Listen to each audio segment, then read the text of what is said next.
Iniciar a gravação. Então, boa tarde, pessoal, tudo bem?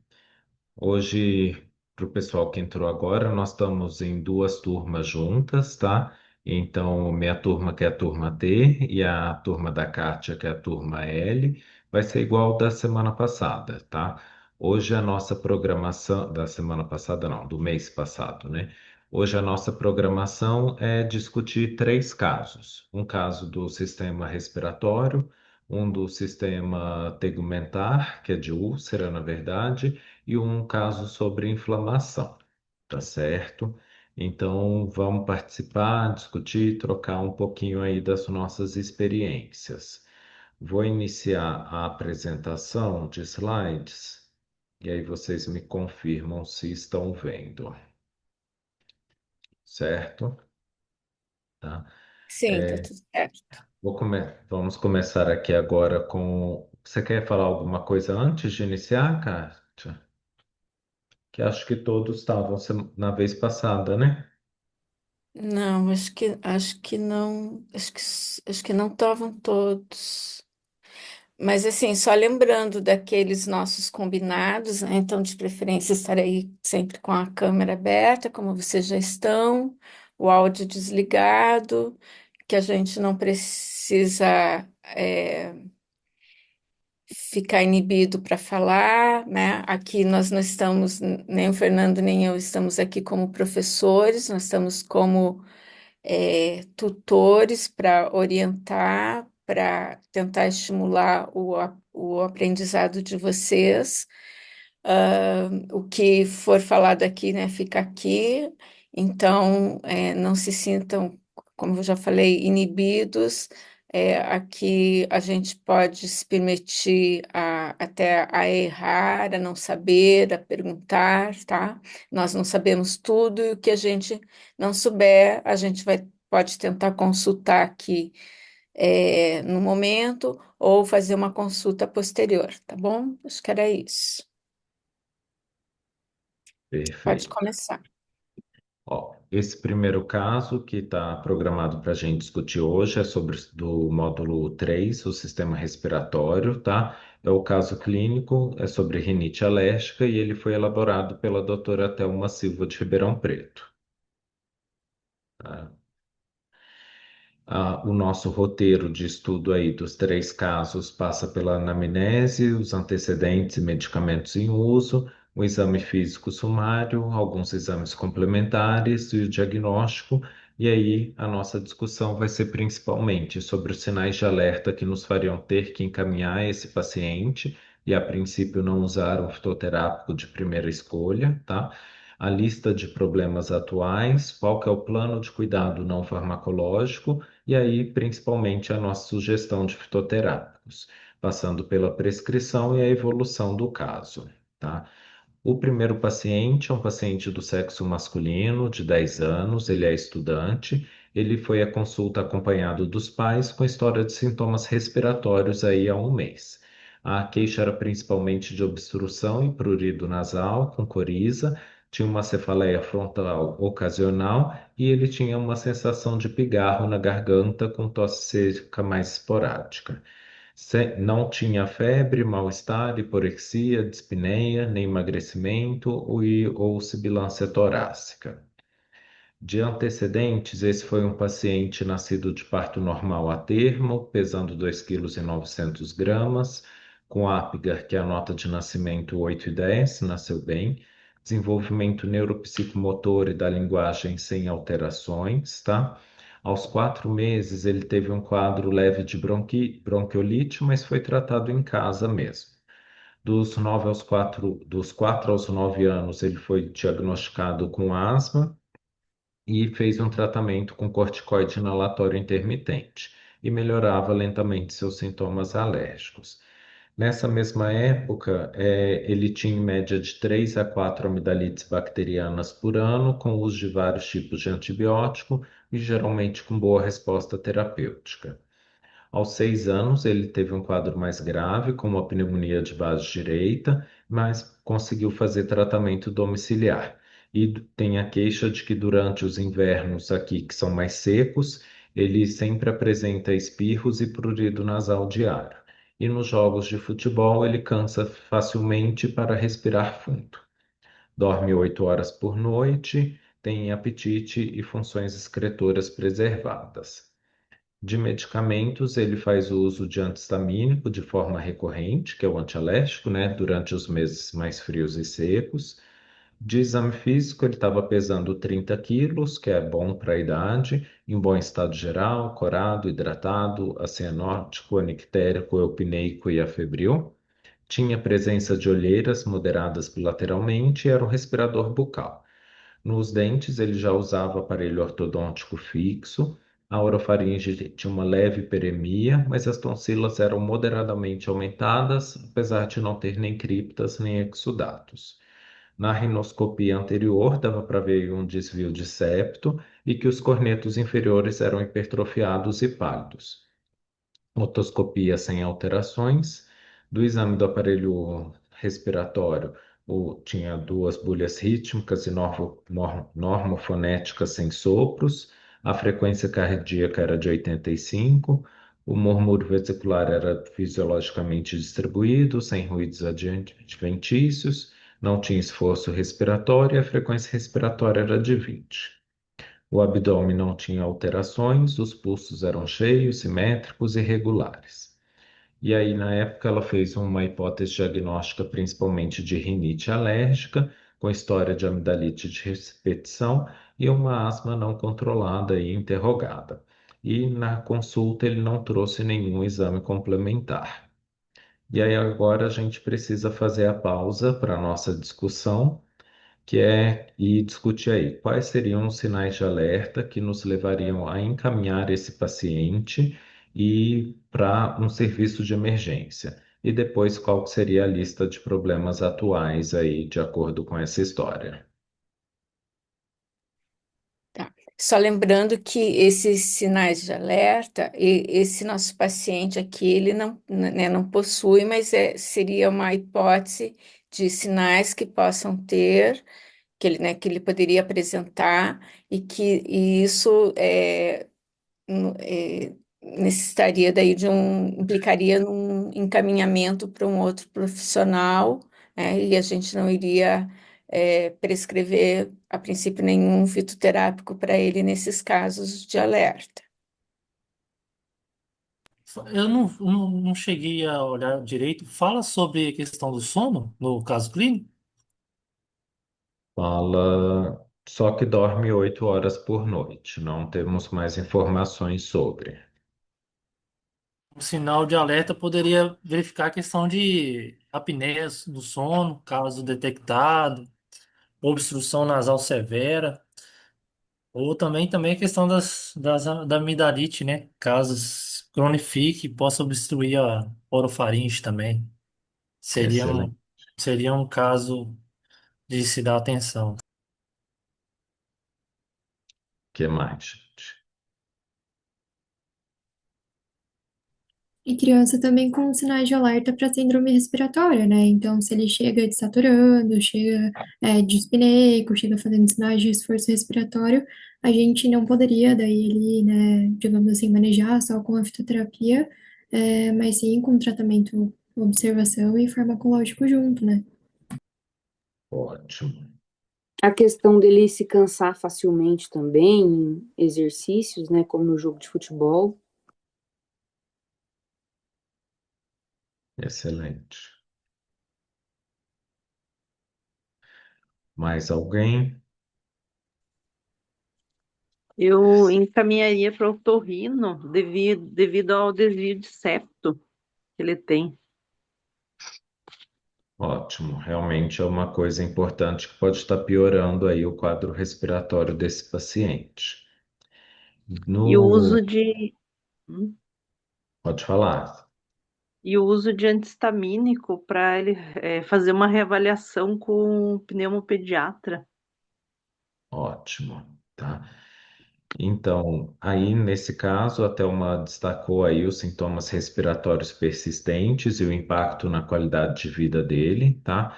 A questão desse desvio de septo, há mesmo a necessidade de avaliação com o otorrino. Ele já era um paciente que tinha uma respiração bucal crônica com impacto já ortodôntico e essa questão da fadiga e do cansaço excessivo aos esforços físicos, que poderia estar indicando aí uma asma induzida por exercício não controlada, tá? Ele tem esse histórico de infecções respiratórias recorrentes e uma predisposição a complicações, e pode ser essa questão da hipertrofia das amígdalas e adenoides, que valeria a pena investigar aí com uma radiografia de cavo ou mesmo uma abordagem cirúrgica. E a sugestão dela, além da prescrição de fitoterápico, foi fazer o encaminhamento para o otorrino, para o ortodontista e para o pneumologista, tá certo? E aí agora, qual é a lista de problemas atuais desse nosso paciente?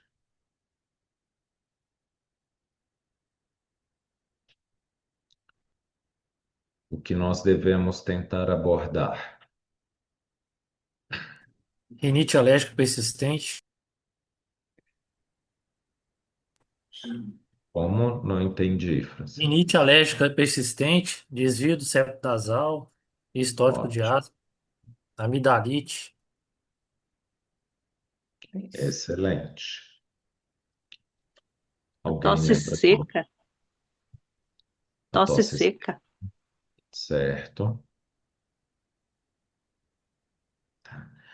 Eu acho que os principais aí foram falados mesmo, né? uso, Yes. uso vitamínico também, Como? Cortou, Franciano. uso recorrente de antihistamínico, Sim, com certeza, é importante nessa idade.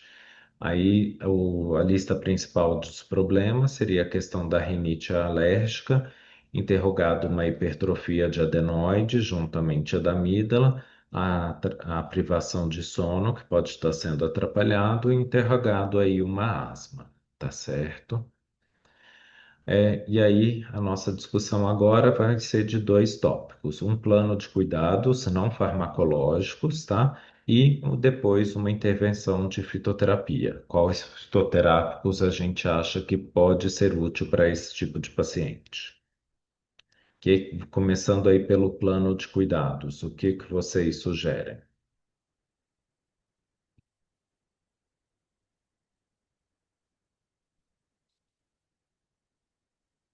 Que seria importante, tipo, nos cuidados domiciliares, ambientais desse paciente? É, ensinar uma técnica de lavagem nasal, né, com soro fisiológico para desobstrução Excelente, ajuda muito respiratória. em rinite. E também tem o caso do ambiente em que a criança está, que é com cortinas, evitar cortinas, tapete, tudo que acumula poeira, né, bichinhos de pelúcia, essas coisas. Perfeito.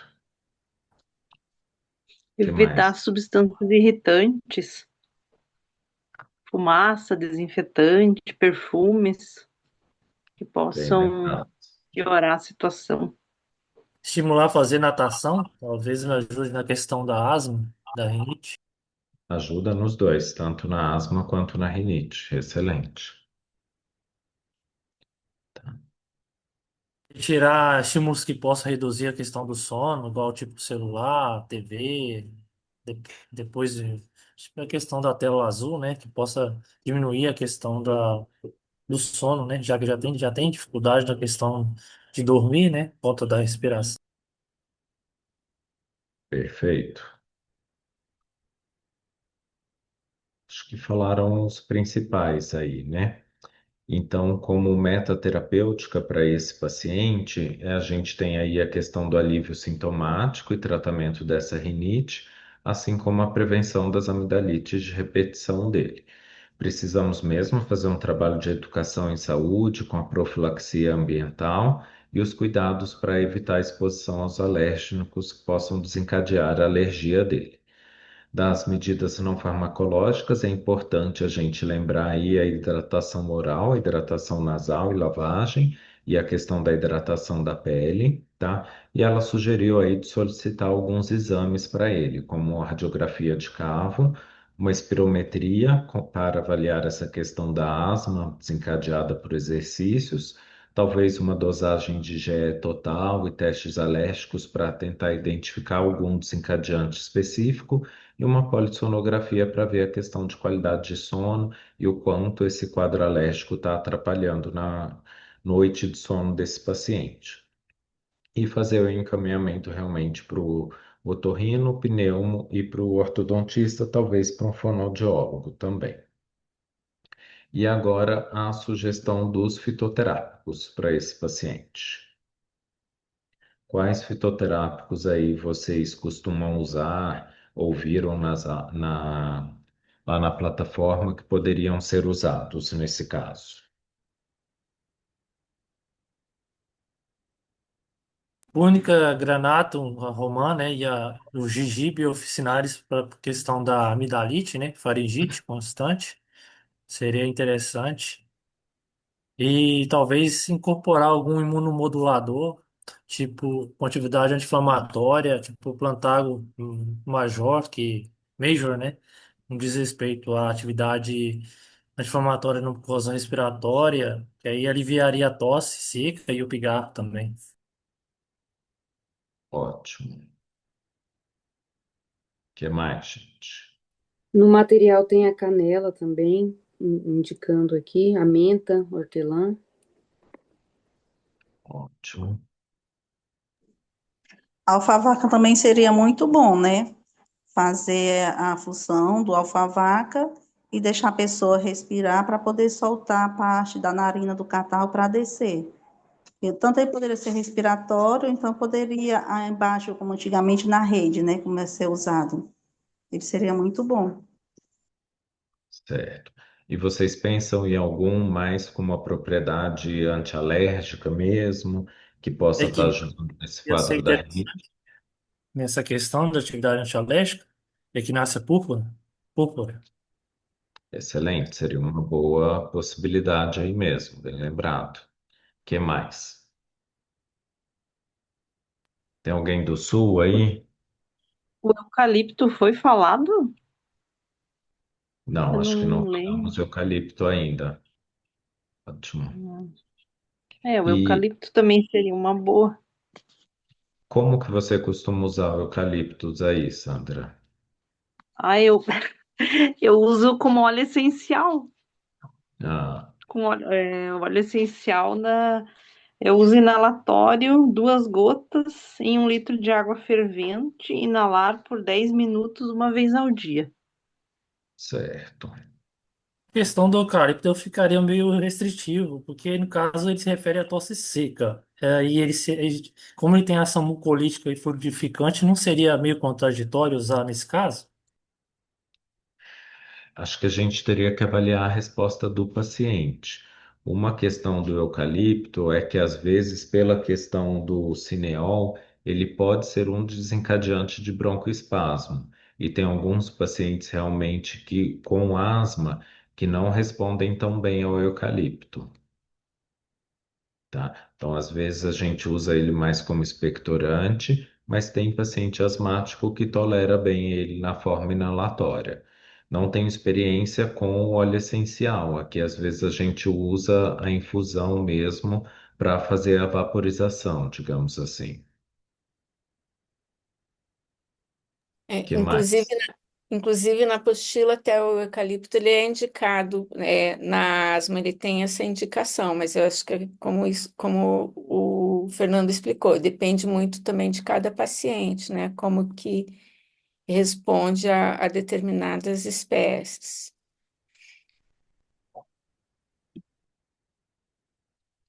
Ninguém do sul vai falar da macela, do acrocline, gente.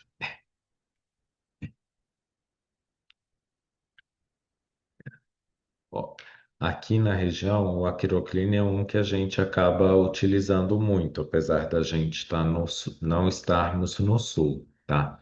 E até uma lá em Ribeirão, ela sugeriu aí que esse paciente vai se beneficiar dos fitoterápicos que têm aí ação principalmente anti-inflamatória e antialérgica no quadro da rinite, O antisséptico seria interessante se a gente pensar que esse paciente pode ter uma sinusopatia crônica, tá? E uma atividade broncodilatadora por esse histórico aí de asma mesmo que interrogado. E a sugestão dela aí seriam essas as quatro principais plantas, mas tem todas essas outras que comentamos aqui. Uma muito usada lá é o Acrocline satureoides, a gente vai falar um pouquinho mais de cada uma delas daqui a pouco. A Justiça pectoralis, o Acrocline é a macela, ou macelinha do campo. A Justiça pectoralis é o chambá, ele é mais utilizado no Nordeste, tá? A cúrcuma longra, que é o açafrão, e a equinácea, que foi muito bem lembrada aí, tá certo? Agora, falando um pouquinho do Aquirocline, alguém tem experiência com ele aí? Não foi lembrado, mas não sei se algum de vocês o costuma utilizar. Não. Ela é uma planta rica em quercetina e ela promove o alívio dos sintomas inflamatórios. Mas ela também é rica em saponina, que tem aí a sua ação antialérgica, principalmente na mucosa nasal e nas vias aéreas superiores. Ela é muito utilizada em crianças, na forma de infusão ou mesmo extrato fluido, tá? E ela também teria um poder aí de antirrefluxo naquela questão das crianças menores e tem uma propriedade pequena ansiolítica também. Então, eu considero uma planta muito importante para as crianças, principalmente para essas crianças alérgicas aí, tá? Não, no caso em questão, a sugestão dela foi fazer a forma de infuso, que são das flores, das inflorescências, né? Que é preparada aí com 0,1 a 0,2 gramas, que equivale a uma colher de chá caseira, em 150 ml de água quente. E a dose seria de 3 ml quilo dia, dividido em 2 a 3 tomadas por dia, durante 7 a 10 dias. Tá certo? A Justiça pectoralis, que é o chambá, tá? Ele é uma planta rica em flavonoides, que teria aí ação anti-inflamatória, e as cumarinas com poder broncodilatador. Ele faz a inibição das prostaglandinas e dos leucotrienos e diminuição do processo inflamatório e relaxamento da musculatura lisa brônquica. E bloqueia os receptores de acetilcolina, diminui também a secreção brônquica, tá? Uma das sugestões dela foi também fazer o uso dos infusos, só que aí das folhas, tá? Com 0,4 a 0,6 gramas, que equivale a uma colher de sopa caseira. Em 150 ml de água fervente, a dose também de 3 ml quilo dia, dividido por 2 a 3 vezes por dia durante 7 dias, certo? Posso só fazer um adendo aqui de novo, que eu tinha esquecido? Na questão do infuso do Acrocline, alguém já provou o chá da macela? Há quem adore e há quem deteste, que ache muito amargo, tá? E uma da questão de que ele fica mais amargo é se a gente deixa essas flores em infusão por mais tempo, tá? Geralmente a gente recomenda aí de 5 a 10 minutos de infusão, mas da Quirocline para não ter esse gosto amargo seria o ideal de 3 a 5, principalmente 3. Às vezes com 5 ele já fica um pouco mais amargo. Tá? Seria uma observação importante, principalmente para criança que se ficar amargo não vai aceitar mesmo, certo? Da justiça a gente falou. A terceira opção dela seria aí a cúrcuma longa, que é o açafrão. Esse eu acho que todo mundo conhece, hoje já está bem difundido, já tem até comercial, tá? Ele tem uma ação imunomoduladora e anti-inflamatória em vários tipos de célula, por exemplo, na modulação dos linfócitos T e B, macrófagos e célula natural killer. Ele faz uma inibição da via da COX-2, do TNF-alfa, interleucina 1, 2 e 6, tá? Uma das opções seria fazer aí o decoco preparado, que é o chá mesmo das raízes, mas aí fervê-las com 150 ml de água e também de 0,4 a 0,6 gramas, que equivale a meia colher de café do rizoma seco fragmentado. A dose é a mesma, 3 ml quilo dia, e dividido em 2 até 3 tomadas ao dia. E a programação seria fazer aí até 6 meses, não mais do que isso. E outra sugestão dela seria fazer a cápsula com droga vegetal.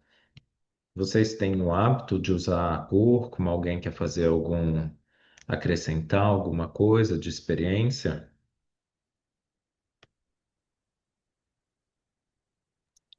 É, só uma coisa que a cúrcuma, na realidade, ela nem está entre as monografias do módulo dessa aula do respiratório, mas a gente já viu no módulo passado, no módulo 2. Então ela acabou aqui também sendo sugerida na prescrição da doutora Thelma. Ah, e só uma pergunta: quem que é o participante que está com o nome Infinix X6532? Só para gente saber, apesar de que a gente não faz, não computa a presença, mas só para saber quem são os alunos que É a estão Lidiane aqui. Mendes. Oi? É a Lidiane Mendes. Lidiane Mendes. Tá bom, obrigada, Lidiane. Por nada. Alguém aqui já tomou o chá, o de coco da cúrcuma, para ter ideia de sabor? Já, Kátia, como é o sabor? Para mim, quer dizer, ela é um pouco, é bem amadeirado, né, por ser realmente uma raiz, mas eu até gosto, não acho ruim não a cúrcuma, mas eu sempre uso também, eu acabo colocando limão, aí ele quebra esse, o gosto da cúrcuma e dá um saborzinho mais cítrico. Aqui em criança, a gente que quando não consegue tomar a cápsula aí, a gente acaba utilizando muito o extrato fluido, tá? Ou mesmo na forma de tintura. E os pacientes costumam, ao menos as minhas crianças, que eu sou pediatra, né, acabam aceitando melhor nessa forma de gotas do que o chá para tomar aí por um período prolongado. E vale a pena a gente ressaltar que a cúrcuma ela demora um pouco mais para fazer o efeito. A gente vai começar a ter uma melhora com ela aí depois de 2 semanas de uso, tá certo? A outra planta que foi lembrada aí é a Echinacea purpúrea. Ela tem uma ação imunoestimulante, aumenta a porcentagem das células T no baço, potencializa a citotoxicidade das células NK e inibe a liberação do TNF-alfa.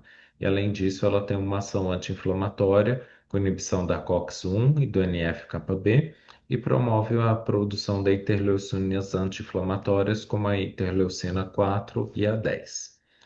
A sugestão de uso dela aí também foi o de coco, de 0,4 a 0,6 gramas, que equivale a uma colher de chá caseira, da raiz seca fragmentada em 150 ml de água, e a dose também de 3 ml quilo dose, 2 a 3 vezes por dia. E uma observação importante é que o uso da equinácea não deve ser superior a 8 semanas. Alguém sabe o porquê da gente não usar a equinácea por tempo prolongado?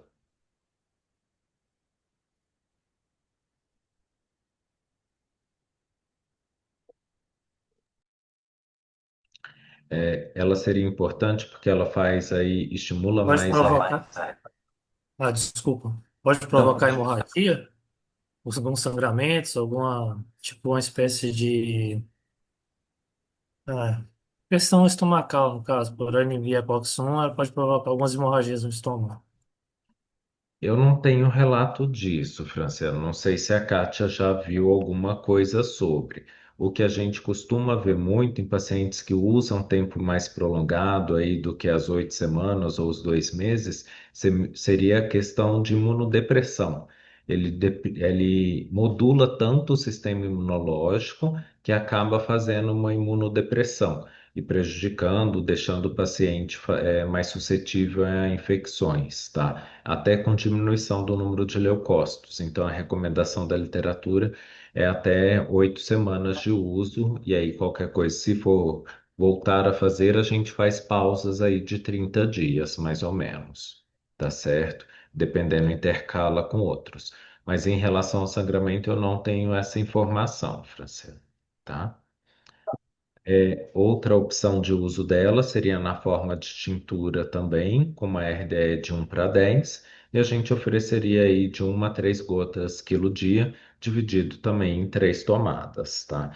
Outra opção é a gente usar ela em extrato fluido também, que acaba que as crianças, por ser um volume menor, que ele é 10 vezes mais concentrado que a tintura, tem uma RDE de 1:1, as crianças acabam aceitando bem, certo? Só lembrando aqui. Ah, tá. Não, pode, Não, pode, porque era sobre. Pode é. A seguir. prescrição, então, da Telma nesse dia foi o Acrocline Satureoides, que é a macela, as flores, para a preparação do chá, digamos assim, né? Uma colher de chá caseira das flores e em 150 ml de água quente. Deixa tampado aí por 3 a 5 minutos, lembrando a questão do sabor, quanto mais tempo ficar, mais amargo vai ficar. Coa e toma 90 ml, que é pelo peso da criança, que é 30 quilos, 3 vezes ao dia por 15 dias, tá? Nesse tempo, ela já associa a cúrcuma, aí ela optou por fazer em cápsulas de 150 miligramas do rizoma seco fragmentado, uma cápsula 3 vezes ao dia durante 2 meses. E junto, dessas duas, ela colocou a equinácea. Ela optou por usar aí a tintura da raiz, com essa RDE de 1:10, 10 gotas diluídas em água 3 vezes ao dia durante 2 meses. Kátia? Não, só para reforçar aqui na prescrição, sempre é importante ter, então, o nome científico, o nome comum, o nome popular, a parte usada da planta, a quantidade, né, numa formulação. Então, por exemplo, aqui da infusão, você colocar, então, qual a quantidade da água e da própria planta, da própria droga vegetal, a posologia e o tempo que o paciente deve usar, né? Então, por 15 dias ou por 2 meses. Isso é muito importante, porque ter o tempo de uso, o prazo que ele vai tomar a medicação. Era isso. Excelente. Tá? E só uma coisa, e quando for o caso ali do extrato, né, colocar como que é a concentração desse extrato, porque obviamente pode ter aqui, como o Fernando está apontando, na equinácea, que até faltou aqui o nome da planta, mas é o mesmo, né? No nome popular, equinácea, só que geralmente a gente descreve com QU. É, ele tem uma razão do derivado e extrato de 1:10, da droga para o extrato de 1:10. Porque às vezes a farmácia ela pode ter uma outra concentração. Então, aí se ela tiver numa outra concentração, ela tem que conversar com o prescritor para fazer algum ajuste na prescrição. É isso, obrigada. Excelente. E aqui a Thelma deixou algumas orientações a respeito, na verdade, ressalvas de cada uma dessas plantas, tá? Que o aquerocline, ele seria contraindicado para pessoas que têm alergia às espécies da família e que ele pode potencializar a ação da insulina, dos barbitúricos e de alguns sedativos. A cúrcuma, ela estaria contraindicada para aquelas pessoas que têm cálculos biliares, obstrução dos dutos biliares, alguma hepatopatia, colangite ou úlcera gastroduodenal. A justiça, a gente tem que tomar o mesmo cuidado que a gente deve tomar com a questão da micânia, tá? Porque as plantas dessecadas inadequadamente podem ser contaminadas com fungos e esses fungos vão converter a cumarina em dicumarol e potencializar quadros hemorrágicos, tá certo? E a justiça não deve ser utilizada em pacientes que têm distúrbio da coagulação ou que estejam fazendo uso de anticoagulante e analgésicos mais potentes, certo? A equinácea não estaria recomendada aí nos pacientes com doenças sistêmicas progressivas, autoimunes, hematológicas, nos pacientes com imunodeficiências, imunossupressos, com tuberculose e infecção por HIV/AIDS, colagenoses ou escleroses múltiplas, certo? Dúvidas em relação a esse primeiro caso do sistema respiratório?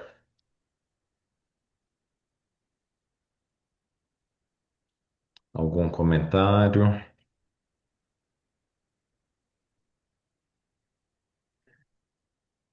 Se ninguém tiver, acho que a gente pode Eu achei passar. bem difícil o sistema respiratório.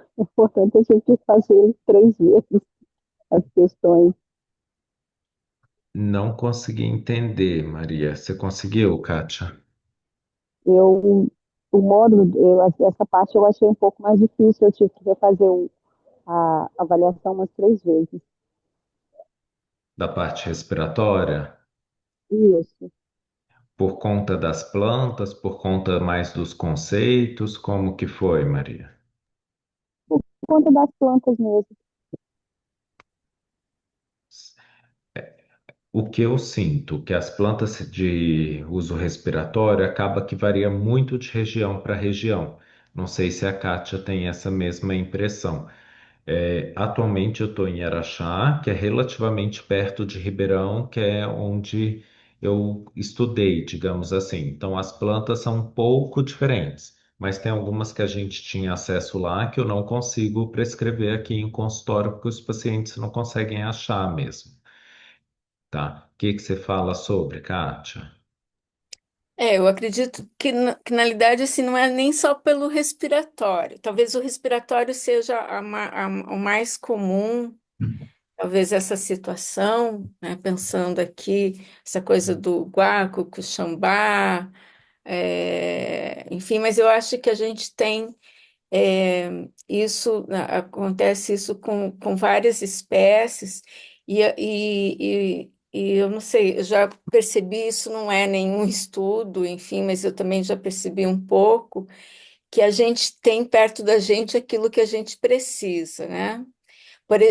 Ou vamos por assim, quando você tem uma região de litoral, a gente tem muita goiabeira, né? A Psidium guajava, plantas que têm uma ação antidiarreica, né? Então, assim, numa área litorânea, você tem talvez uma tendência, uma prevalência de doenças infecciosas ou alguma doença realmente que leve a a necessidade de um tratamento, e aí você tem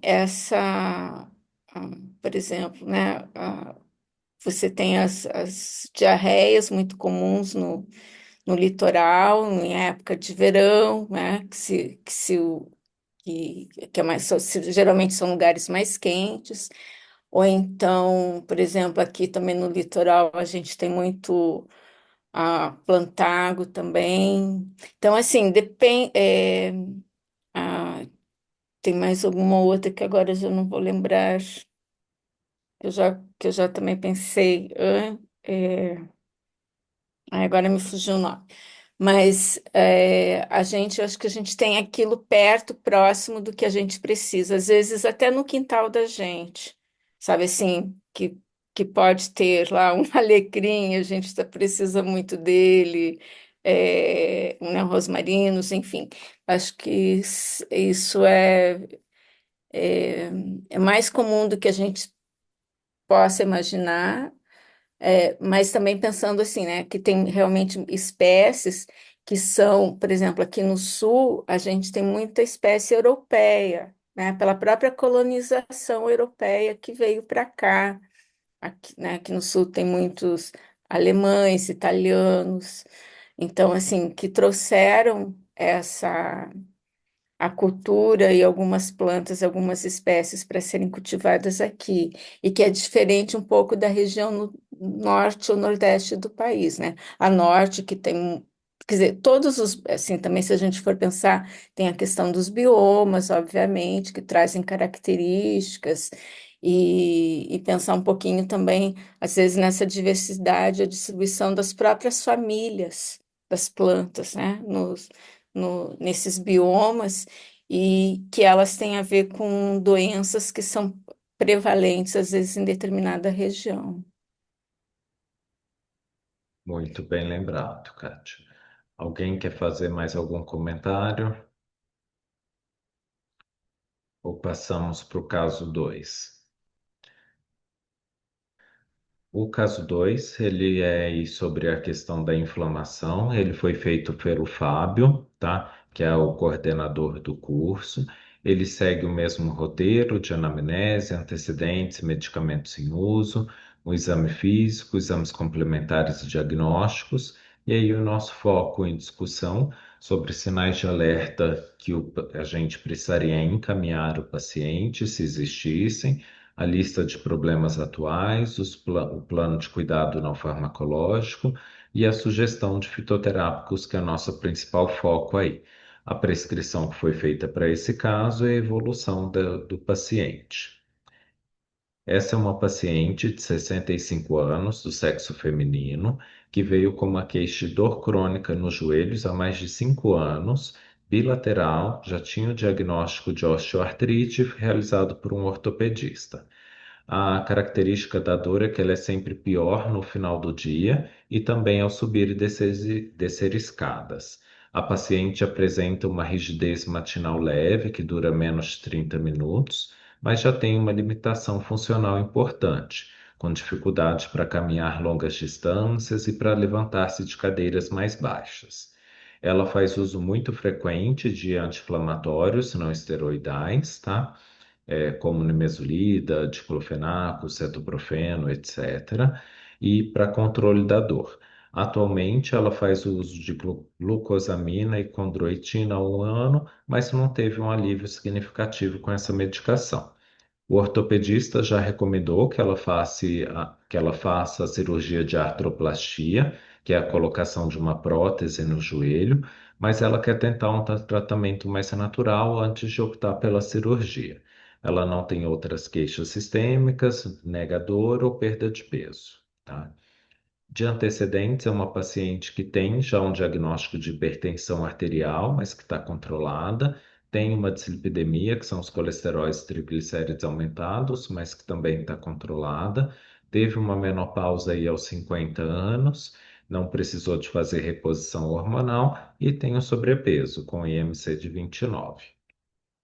Atualmente, ela faz uso do enalapril, de 10 miligramas por dia, da simvastatina, de 20 miligramas por dia, o ibuprofeno, 600 miligramas 2 vezes ao dia, que seria aí o anti-inflamatório, um uso muito frequente, a glucosamina e a condroitina juntas de 1.200 miligramas por dia há 1 ano. De exame físico, ela estava em bom estado geral, corada, hidratada. Os joelhos tinham uma crepitação ou movimentação tanto passiva quanto ativa. Tinha dor à palpação da linha articular medial e a amplitude limitada na flexão do joelho.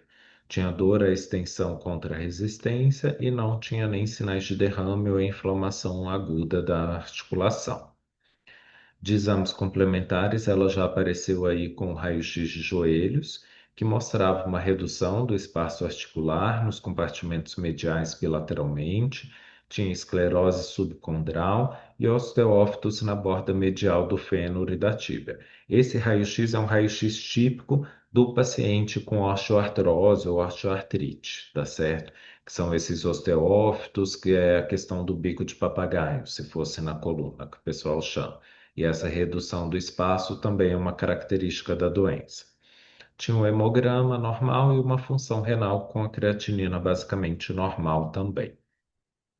De diagnóstico, então, ele já fechou aí a osteoartrite de joelhos, tá certo? Deixa eu só minimizar aqui.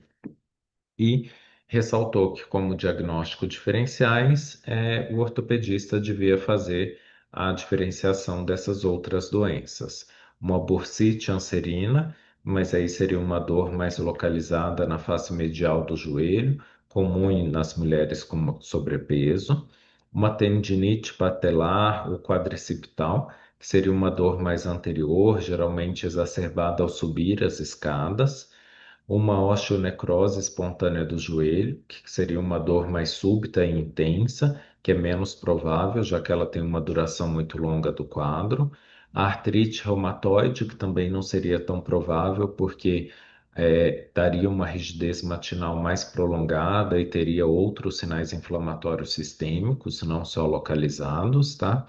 E essa síndrome da dor patelofemoral, que também é mais comum em mulheres, mas é menos provável porque causaria uma limitação funcional muito acentuada, tá certo? E aí agora a gente deve fazer uma pausa para a discussão. Quais são os sinais de alerta que nos levariam a ter que encaminhar um paciente com esse tipo de queixa para a emergência, tá? E depois qual seria a lista dos problemas atuais. Os sinais de alerta não necessariamente que essa paciente tenha, tá?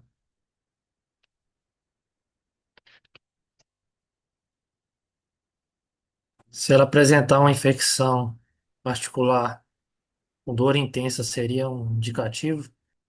Com certeza. A osteoartrite séptica, né, ou artrite séptica seria uma causa para internação com necessidade de antibiótico IV ou mesmo drenagem cirúrgica, bem lembrado. Ela estar tomando a medicação há um ano e mesmo assim não está tendo o efeito que ela precisa, mesmo se ela continua com dor. Certo, e acaba a condroitina, né, que você fala, e glucosamina, que ela já está usando há um ano aí e não teve muita resposta. Isso Certo, mesmo. Comprometimento neurológico também, tipo perda da força, sim, de locomoção. ótimo.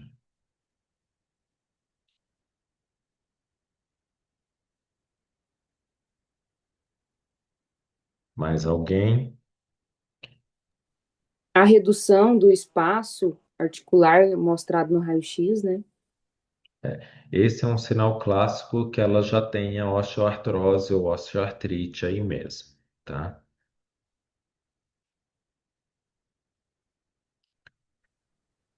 Acho que o uso frequente dos anti-inflamatórios, né, que pode trazer alguma consequência até de gastrointestinal e também consequências hemorrágicas, dependendo dos outros medicamentos que ela usa, né? No caso aqui, eu tô vendo que é só enalapril e civastatina, né?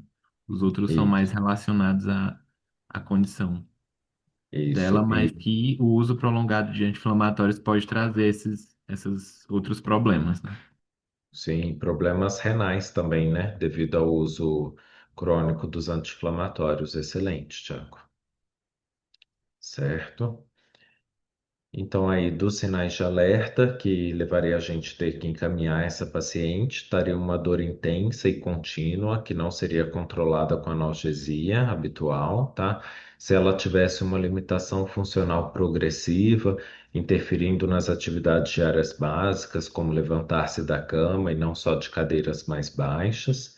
Se tivesse um comprometimento emocional grande em relação a essa limitação, como depressão ou ansiedade relacionado também à dor crônica, e se a gente suspeitasse de complicações, como uma fratura por estresse, uma necrose vascular, uma artrite séptica, como foi lembrado aí, tá? Ou se o quadro estivesse evoluindo muito rápido e tivesse uma deformidade articular significativa, certo?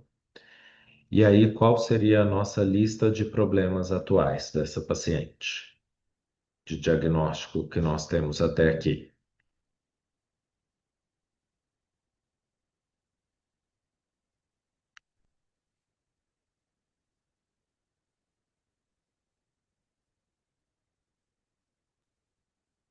O diagnóstico é osteoartrite de joelhos. Certo? Ela estar acima do peso. O sobrepeso, excelente, que acaba prejudicando mais a osteoartrite. A Tem um dificuldade de pediatra bom aí, locomoção. a dificuldade de locomoção.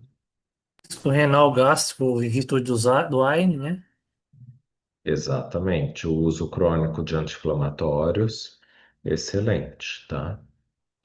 Então, seria aí essa osteoartrite de joelhos com a dor crônica e limitação funcional, o uso excessivo e mesmo abusivo dos anti-inflamatórios e o sobrepeso que contribui aí para a sobrecarga e pior articular, certo?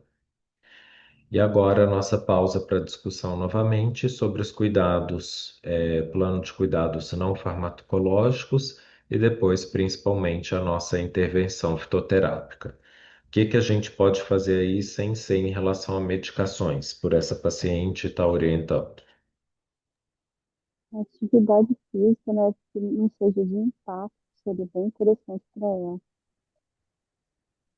Não consegui te Como escutar, exercício, Maria. Acho que está muito baixo. peraí, só um pouquinho. Atividade física que não seja de impacto, A atividade física né, que não seja de impacto, excelente. Vai ajudar aí no eliminar, controle de porque ela, peso também. que ela não- o suporte nutricional para ajudar na questão do peso também, diminuição do peso. Perfeito. Acompanhamento do fisioterapeuta, né, também, para fortalecimento articular e Ótimo. músculo articular. É, dispositivos de apoio, tipo órteses e bengalas, para ajudar nessa locomoção, né? E fisioterapia, acho que já foi falado também, é, e adaptação no terapia ocupacional, e eu encaminharia para acupuntura também, porque eu atendo bastante paciente que tem que antes de ir para a cirurgia eles vêm fazer acupuntura e tem uma Ótimo. resposta boa. Uhum. Compressas no final do dia também, após se houver inflamação ou dor. Certo.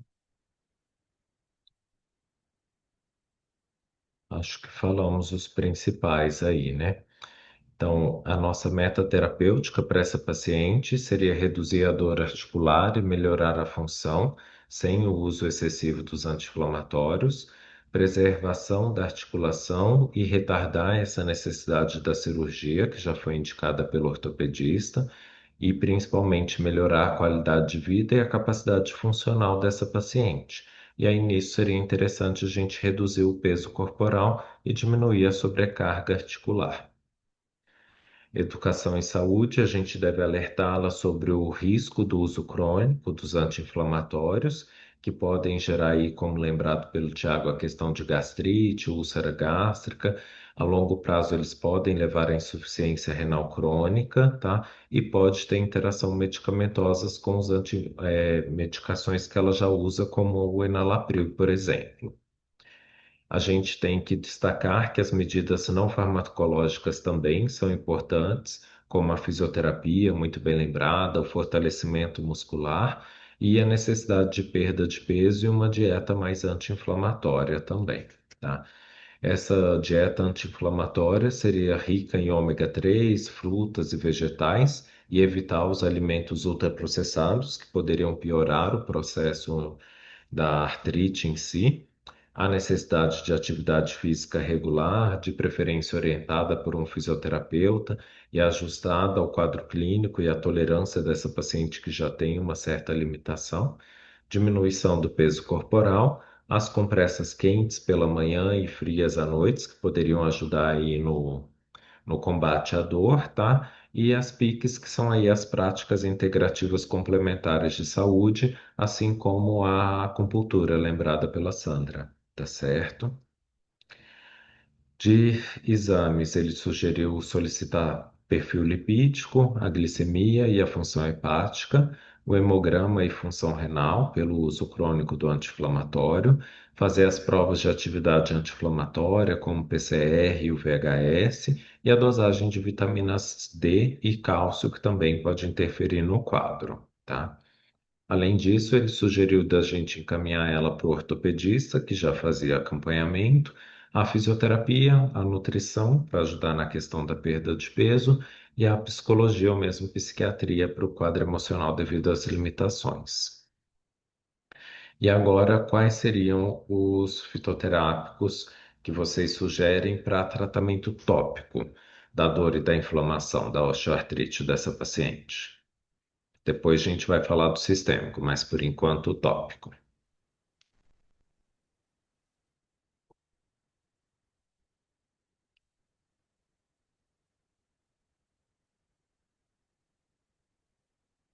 Erva baleeira seria interessante ou não? Excelente, muitíssimo bem lembrado e acho que é uma das principais que a gente usa nesses quadros, tá? Antes era Cordia, agora é Varrônia curaçáfica, né? É a erva baleeira que o Franciano falou. Cúrcuma Como, e Sandra? a cúrcuma e a garra do diabo. Como uso tópico ou uso oral, Sandra? A cúrcuma, uso oral. Ah, Uso tá, uso oral. oral, sim. Não, isso, excelente. As duas são muito importantes, mas aí eu penso que realmente para uso oral. Como tópico, eu não tenho experiência com Também elas. não. Que mais de tópico aí, além da erva baleeira, gente?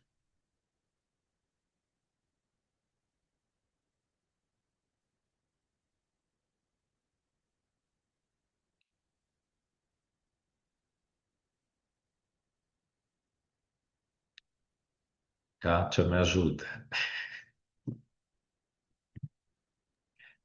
Vamos lá, pessoal. A gente até falou, é, que até são exemplos de espécies que a gente tem a espécie europeia e uma espécie nacional. Alguém? Arnica. Ah, muito bem. Qual arnica, Adriana? Acho que é a montana, eu acho que é protópico, e a silvestre a gente usaria mais oral. Eu não sei se está certo o meu entendimento. E na apostila fala Solidago chilensis, né? É a Isso, arnica de jardim. isso. Mas a Mas montana que a Adriana falou, a gente tem também para uso tópico e a gente tem até formulação já industrializada dela. Excelente.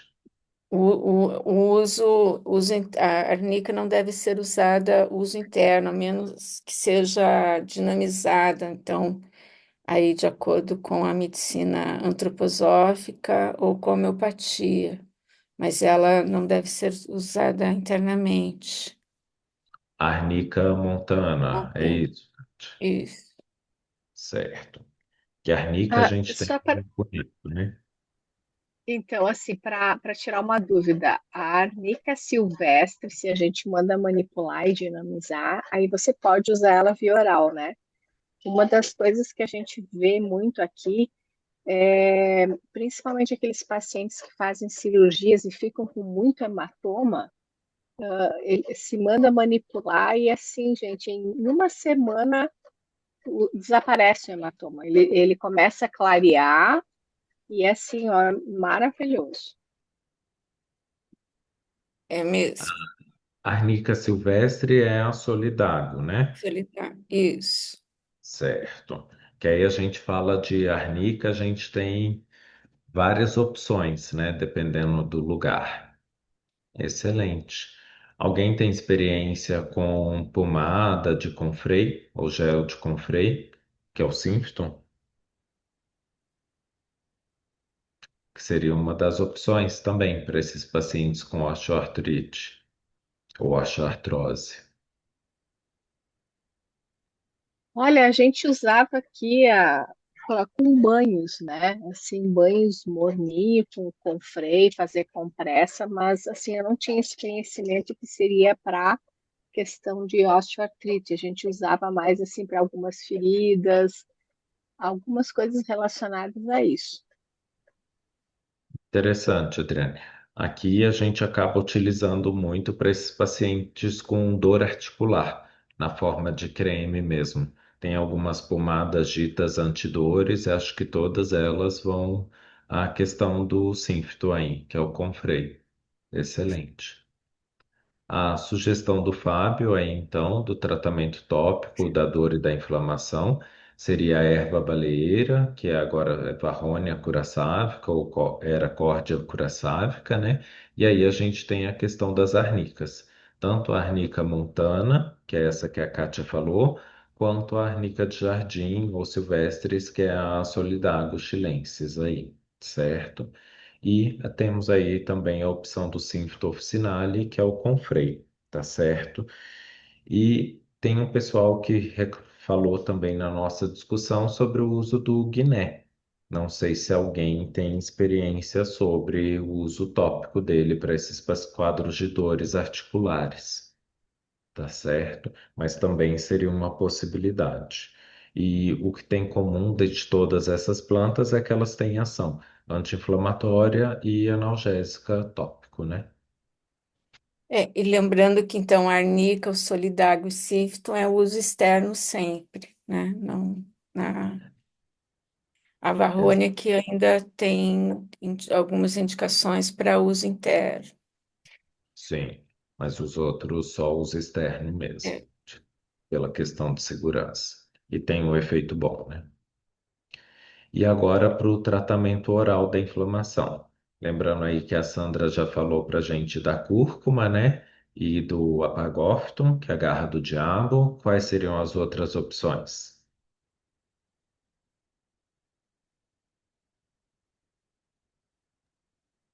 O colágeno também do tipo 2 associado, a garra do diabo, a cúrcuma longa também tem um excelente resultado. Certo.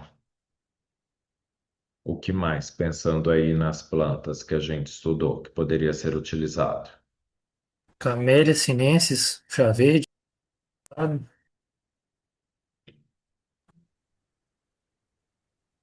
Certo.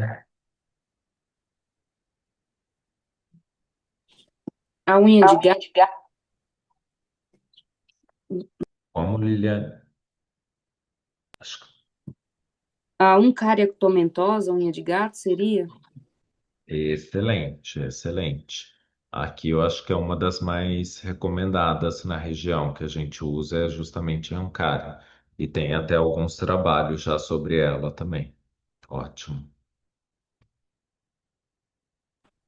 Matricária chamomila, que é a camomila.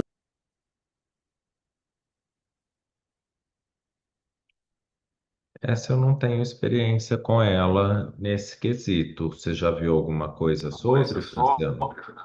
A questão de inibição da questão da estamina, não? A questão do efeito da inflamação, que aí poderia estar reduzindo a questão do uso do iron. Ótimo, entendi.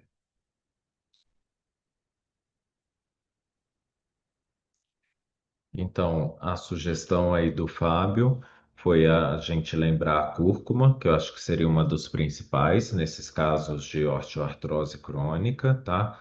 A Oncaria tomentosa, que foi muito bem lembrada, que é a unha de gato, o Apagófton procumbens, que é a garra do diabo, o Salix, que é o salgueiro, tá? Só uma ressalva que esses dois, tanto o Apagófton quanto o Salix, a gente teria um pouco de ressalva nessa paciente por conta da função renal. Ela já é uma paciente que faz uso crônico do anti-inflamatório e os dois podem interferir nisso aí também.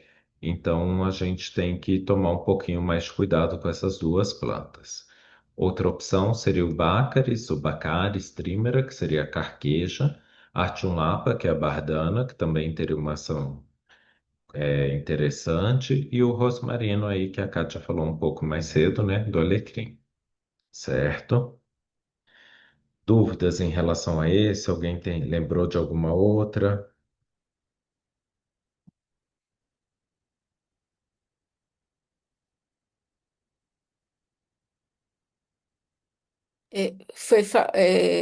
Franciano, você tinha falado da Camélia sinensis, é isso? Eu não sei, eu não nenhuma informação sobre isso. A questão da camélia sinensis seria a questão da produção de citocinas anti-inflamatórias, Hum. que iria promover o aumento das citocinas anti-inflamatórias, no caso. Entendi. Eu não sei se Então, tem trabalhos algum relacionados a trabalho isso. sobre, mas teoricamente pode ajudar. Ótimo. Aí, nesse caso, a prescrição dele foi realmente a cúrcuma, tá? Os rizomas, droga vegetal em cápsulas. Ele fez aí uma dose de 300 miligramas para o paciente tomar uma cápsula com água 3 vezes ao dia por um período de 30 dias. Depois dos 30 dias, diminuir para 2 cápsulas ao dia e manter por 2 meses. Lembrando que a cúrcuma ela vai demorar aí umas 2 semanas, né, para iniciar o seu efeito e que a gente pode usar aí até 6 meses tranquilamente. Nesse período, ele associou a uncária, que é a uncária tomentosa, unha de gato, tá? Da entrecasca, o extrato fluido na concentração de RDE de 1 para 1.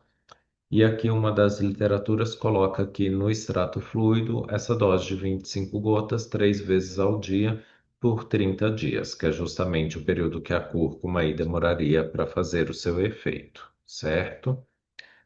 Algum comentário sobre essa prescrição dele? Alguma ressalva?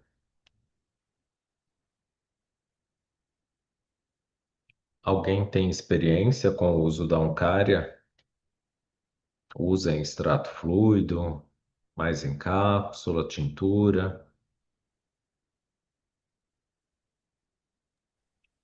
De um cárie só para herpes labial, que é fantástico, que já utilizei, eu mesma também já utilizei para na farmácia tinha uma boa, sempre uma boa, era bem dispensada a Oncária para esses casos.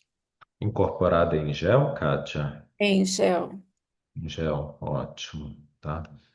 Aqui só uma coisa assim que nos assusta às vezes, mas que tem literatura que fala, por exemplo, do extrato fluido. Comparando ele com a RDE da tintura, ele é 10 vezes mais concentrado do que uma tintura. Então, equivaleria a 250 gotas se fosse uma tintura de Oncária, tá? Mas ele colocou aqui justamente porque essa dose do extrato fluido é uma das doses que está recomendada já na literatura.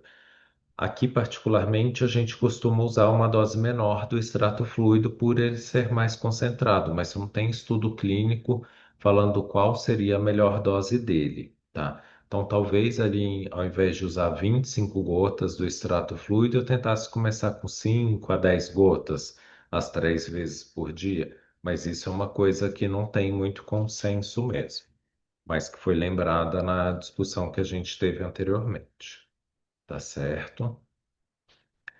E de tratamento tópico, aí a opção dele foi mesmo pelo Symphto officinalis, o Confrei, que a parte utilizada são as folhas, no extrato fluido, aí com uma RD também não tão habitual de 2 para 1 e não mais de 1 para 1, incorporado em 10% no creme base, tá? Frascos de 100 gramas e passar nas regiões dolorosas, massageando 2 vezes ao dia por um período de 3 meses. Como é uso externo, é bem seguro, mesmo para uso mais prolongado, certo? Algum comentário sobre essa formulação dele? Não. Da evolução do caso, essa paciente apresentou uma melhora significativa e progressiva do quadro doloroso, embora não tenha tido uma remissão completa da dor. Ela conseguiu melhorar a qualidade de vida e, por enquanto, ela optou por não realizar a cirurgia de artroplastia, certo? Que ela não estava querendo muito, como melhorou, ela acha que dá para ficar como está, ok? Dúvidas em relação a esse nosso segundo caso?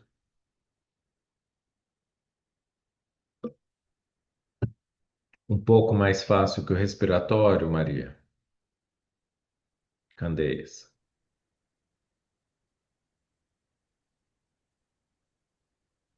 Fernando, estou te ouvindo. Sim, eu só não consegui concluir todo. Não, tranquilo. Eu O tenho uma tempo. dúvida, professor, só que não é relacionada a esse tema específico, mas ao curso. Então, vou esperar finalizar para poder fazer a pergunta. Oi, tá, alguém está me ouvindo? Não entendi, Candeias. Oi, eu não estou conseguindo ouvir agora. A gente está te ouvindo. Tá. Sim, eu só não consegui concluir o módulo 3 todos os três ainda. Dá tempo, dá tempo. Vocês têm aí até Sim. setembro, né, Kátia, para terminar? Na realidade, começo agora de agosto, na semana, a gente já vai entrar com o módulo 4, né? Já deve, no início, para a semana Libera as que vem, pessoas. já liberar o material do módulo 4 para dar tempo de estudar para a próxima tutoria, que vai ser no início de dia 5, né, de setembro, se não me engano. 5, que eu não sei, não. Ele é 6 de setembro, né? Que é um sábado. 6 de setembro. Sim. É isso. E, e E na- aí a gente, então, teria, teoricamente, vocês teriam que estar, a tutoria, o momento, esse nosso momento síncrono é o momento final de estudo daquele módulo, né? Está terminando já o módulo. Mas se você correr, dá tempo, sim. Aí depois você já vai emendar mais rapidamente com o módulo 4, tá? Eu ia fazer essa pergunta, porque no calendário consta dia 5, terça-feira, início do módulo 3, mas não seria no módulo 4? Acho que talvez por isso que não está aparecendo o módulo 4, ainda está restritivo. O módulo 4 ainda não está. O módulo 4 vai ser. Eu vou ver aqui, dar uma olhadinha aqui como que tá, que eu não lembro, e depois eu já falo para vocês, enquanto o Fábio vai tocando aí. Certinho. Então, vamos passar para o próximo caso, que seria o caso clínico 3, tá? Foi um caso de úlcera neuropática que a doutora Thelma Malva, que é dermatologista, apresentou para a gente, tá? Ele segue o mesmo roteiro, com anamnese, antecedentes e medicação em uso, exame físico, exames complementares e o diagnóstico. Depois a gente discute sobre os sinais de alerta que a gente precisaria, se presentes, encaminhar o paciente, a lista de problemas atuais, o plano de cuidados e principalmente a sugestão dos fitoterápicos estudados, a prescrição que ela fez e a evolução do caso. Esse é um paciente masculino de 65 anos, é um paciente diabético que veio para consulta falando aí que há cerca de 7 meses, após ele ter feito uma caminhada de meia hora utilizando uma botina de um couro mais endurecido, ao chegar em casa ele notou uma vermelhidão e uma bolha na planta do pé esquerdo. E em 2 dias essa bolha evoluiu para uma ferida. Ele refere que não sentiu dores durante a caminhada, que essa lesão chegou a melhorar com o uso de uma pomada composta aí de fibronilizina, desoxirribonuclease e cloranfenicol, tá certo, inicialmente, mas ela não cicatrizou completamente e chegou a aumentar em tamanho. Em algumas ocasiões, essa ferida apresentava uma secreção com odor ruim, em outras, o fundo ficava bem vermelho e as bordas bem endurecidas, mas nunca cicatrizou nesses 7 meses. Ele apresenta queimação na região da planta dos pés e uma sensação de pontadas nessa região. De antecedentes, ele é um paciente diabético e hipertenso aí já há 20 anos, faz uso de insulina NPH irregular, do glifage, que é a metformina, para o controle do diabetes, e da losartana hidrahidroclorotiazida para controle da hipertensão. De exame físico, ele tinha um peso de 102 quilos, com 1,70 m de altura, dá um IMC de 35, é um paciente obeso, né? Tem uma frequência cardíaca de 78, uma pressão arterial de 13 por 8,5. No exame físico da pele, a pele das pernas e da região dorsal dos pés ela é ressecada, levemente demaciada e chega a ter uma coloração mais acastanhada. Os pés são ressecados, a pele é bem espessa e ele apresenta fissura na região dos calcanhares e uma descamação e maceração da região interdigital. A região plantar anterior do pé esquerdo apresenta aí essa lesão ulcerada, com bordas hiperceratóticas, calosas, né? Um centro granuloso e profundo, com pouca secreção. A coloração dos pés é normal e os pulsos são palpáveis e amplos. E além disso, ele apresenta calosidades nos pontos de apoio. De exame complementar, ele é um paciente que já trouxe um Doppler venoso e arterial dos membros inferiores, que veio normal, e ele já tinha realizado uma eletroneuromiografia que mostrava aí um padrão polineuropático simétrico e difuso, que é característico de como uma complicação do diabetes mellitus. Ele tinha uma creatinina de 1,3 e uma ureia de 40, que são no limite superior da normalidade, uma glicemia de jejum de 95 e uma glicada de 7%, que é o limite superior daquele paciente diabético que a gente gostaria. Essa é uma foto da lesão do paciente, que vê aí essas bordas muito ceratóticas em volta, bem endurecidas, né? O fundo granuloso, a princípio com pouca secreção, certo? De diagnóstico foi feito com uma úlcera neuropática crônica diabética, o diabetes mellitus e hipertensão arterial sistêmica. Como diagnósticos diferenciais, a gente deveria aí fazer como a úlcera arterial de membros inferiores, uma úlcera neuropática rancênica, algumas afecções hereditárias ou infectocontagiosas que poderiam dar lesões. E agora, aí, quais seriam os sinais de alerta que nos levariam a ter que encaminhar esse paciente se estivessem presentes?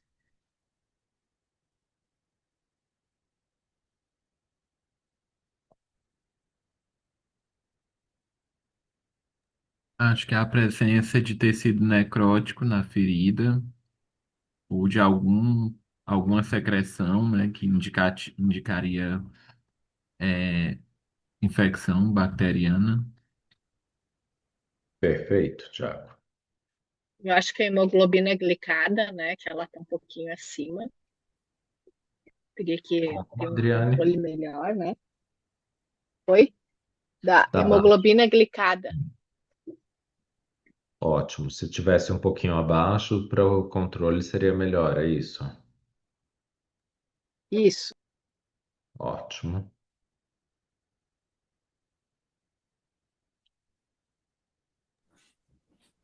Os pés Então, também, e as pernas ressecadas, em fissuras, né? pele ressecada como Pele porta de entrada ressecada. aí de infecção, é Risco de isso? infecção. Ótimo. A questão da dor, se a dor for muito intensa, Excelente. Se fosse uma dor muito intensa, a gente precisaria encaminhar. A dor na úlcera e a ausência dos pulsos arteriais podem indicar aí uma úlcera ou mesmo uma obstrução arterial. Então, o tratamento seria diferente. A obstrução precisaria de uma intervenção cirúrgica ou esqueci agora o nome, trombólise imediata, né? A febre e os sinais flogísticos intensos locais poderiam indicar uma presença de uma infecção mais grave, como uma celulite, erisipela, tá? E aí o paciente precisaria ser internado para tratar com antibiótico.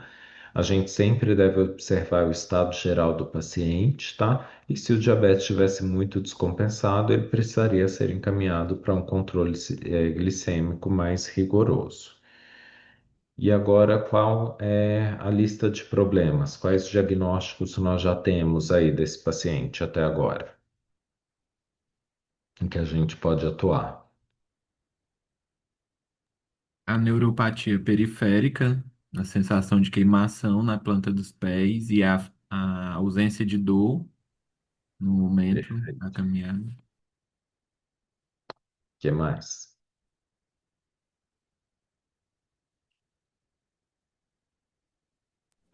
Histórico de diabetes, Excelente. hipertensão arterial sistêmica também. Perfeito. Perfeito. Sobrepeso, Sobrepeso, que acaba aumentando aí a chance de lesão. Ótimo. Acho que esses são os principais mesmo, né? Uso prolongado de Comprometimento antibiótico também. renal. Ai, peraí, acho que dois falaram juntos.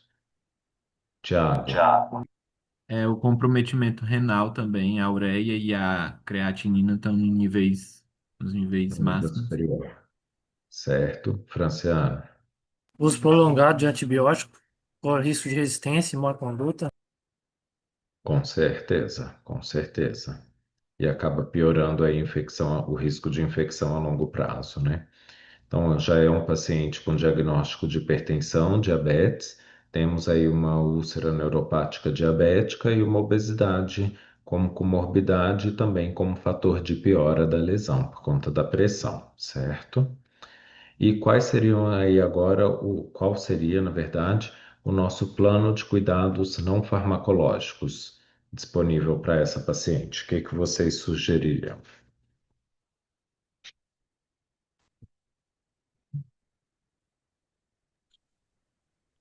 Elevação das pernas e exercícios regulares. Certo, Hidratação da pele. fundamental. A avaliação da questão do sapato, né, dela, que provavelmente lá no caso está falando que ele está com várias calosidades, então o sapato está errado para ela. Então achar um sapato mais confortável. Ótimo uso de meias também, né? Além dos sapatos, a recomendação do diabético é não usar sapatos sem meia. Controle glicêmico, né? A glicemia glicada dele elevada. Ótimo, Cuidado com um estomoterapeuta, né? Uma avaliação para essa cicatrização da ferida ser mais potencializada, dado o risco, né, de infecção aumentado pela condição do paciente. perfeito.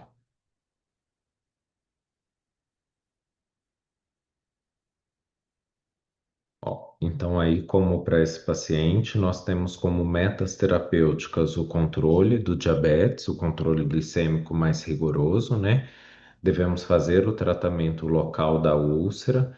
Existem alguns medicamentos sistêmicos que podem auxiliar nessa cicatrização. Há algumas medidas complementares que a gente falou e a melhora global da qualidade de vida do paciente. Como educação em saúde, a gente tem que explicar sempre sobre o caráter crônico e flutuante da lesão, que elas podem melhorar, piorar e mesmo depois de fechadas recidivar.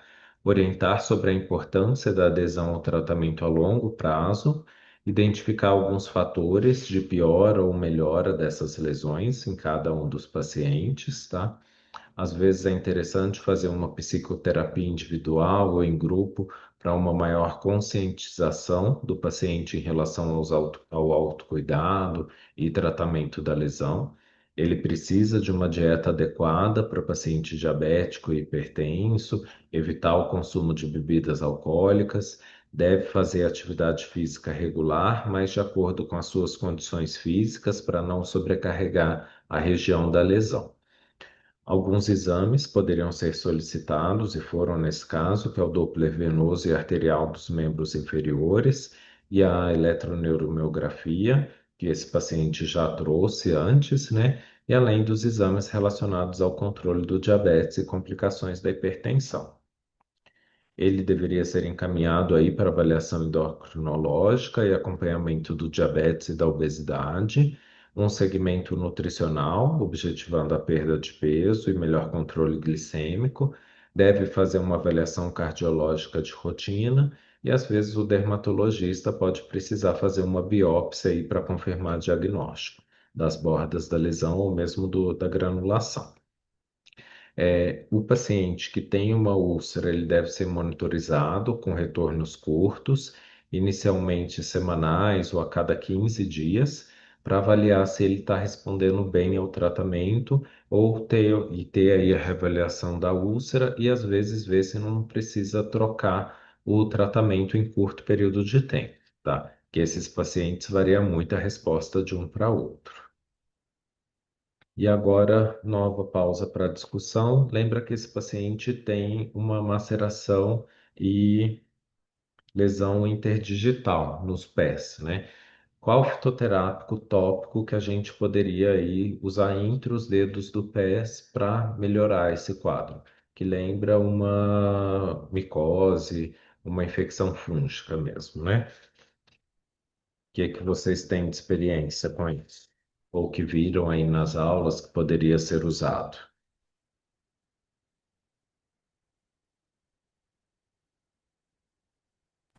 Nesse caso, seria aquilo que foi citado, o Cifton officinalis com freia, que é usado para ação cicatrizante, né? Certo, como uso tópico é uma das opções.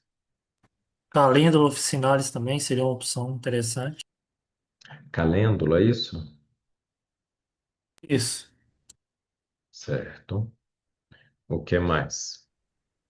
A babosa, Não escutei. babosa, babosa. Babosa. Certo.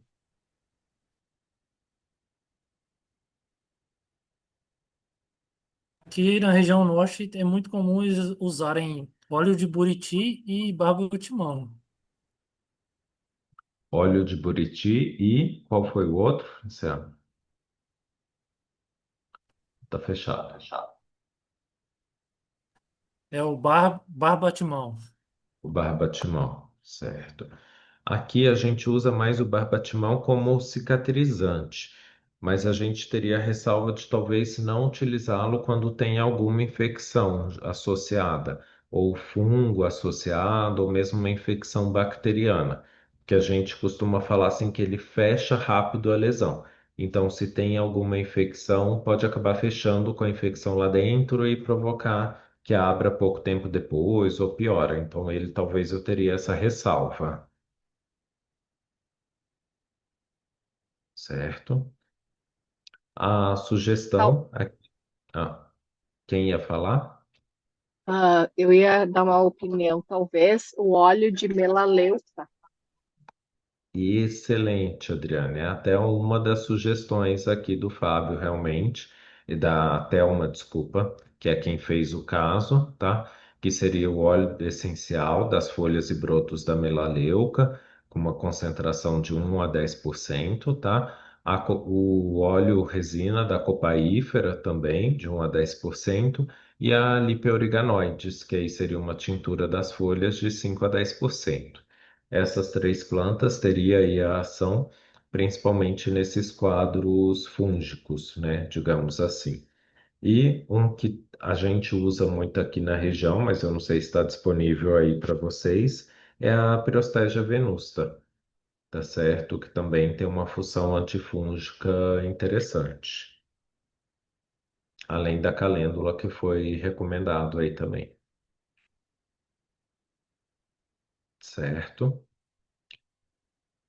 E agora aí, quais seriam os fitoterápicos que vocês usariam para tratamento tópico também, mas aí da região da úlcera neuropática?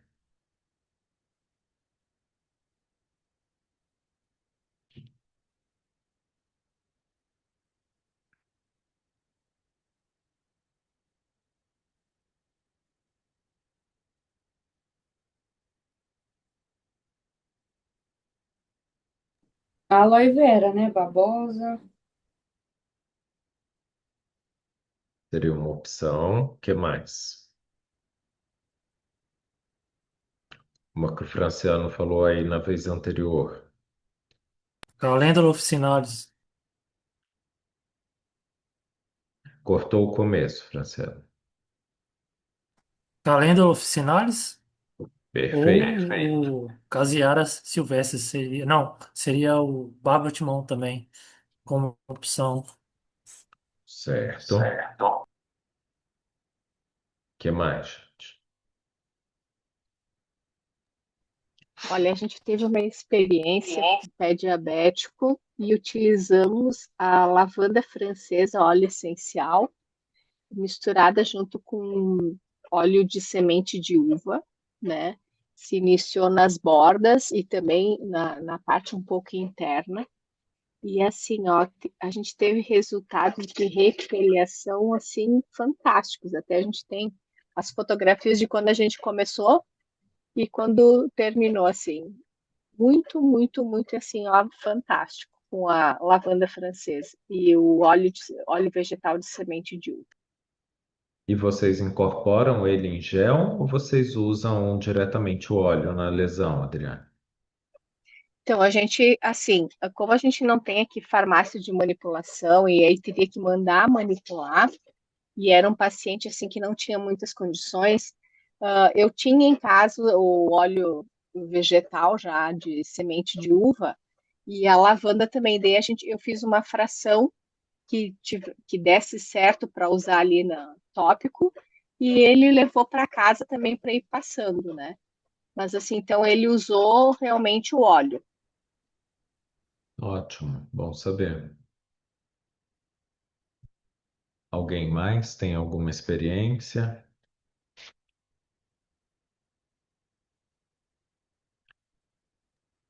Uma até que a Aqui, Adriana aqui em São Bento, oi?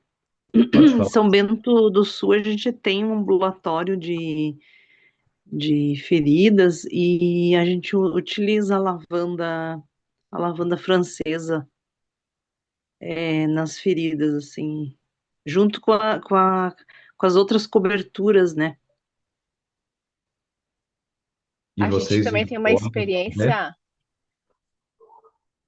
Sandra, vocês usam como Oi? óleo direto ou vocês incorporam em creme ou gel? Não, é o óleo, acho que é a 2%, se eu não me engano. É por aí. É diluído Então, o óleo no óleo, né? Não em creme nem em gel. Certo. então a gente usou nesse pé diabético a 4% e a gente tem experiência também de usar a lavanda francesa pura em queimaduras, né? Assim, tipo assim, a pessoa queimou, né? Usa o gelo, né?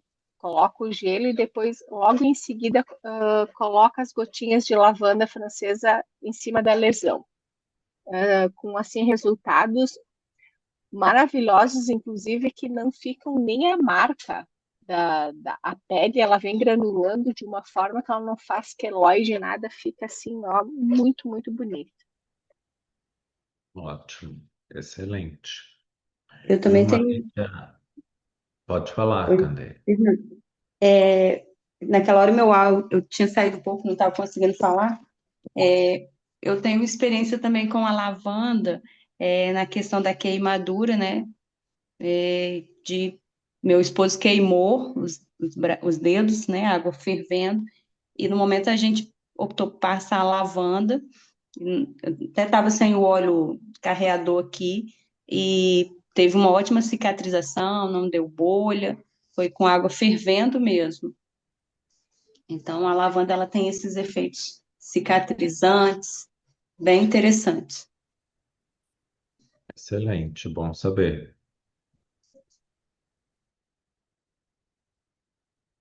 Aqui a sugestão da Telma foi aí realmente para tratamento tópico da úlcera a calêndula officinalis, a flor, na verdade, dela, a forma de extrato glicólico de 5 a 10% incorporado em creme ou gel, tá?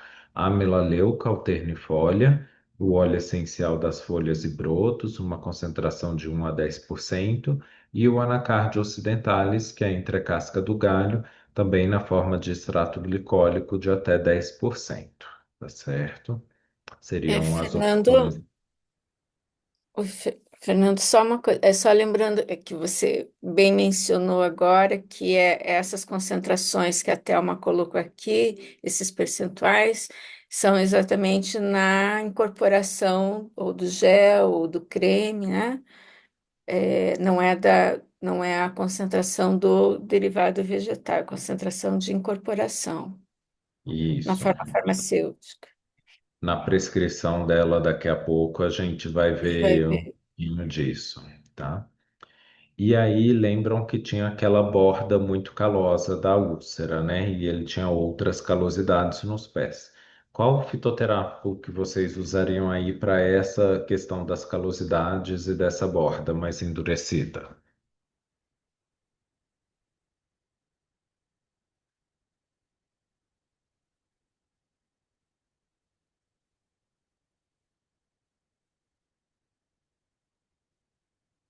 Alguém tem alguma experiência, ou em formulação, ou em uso de óleo mesmo?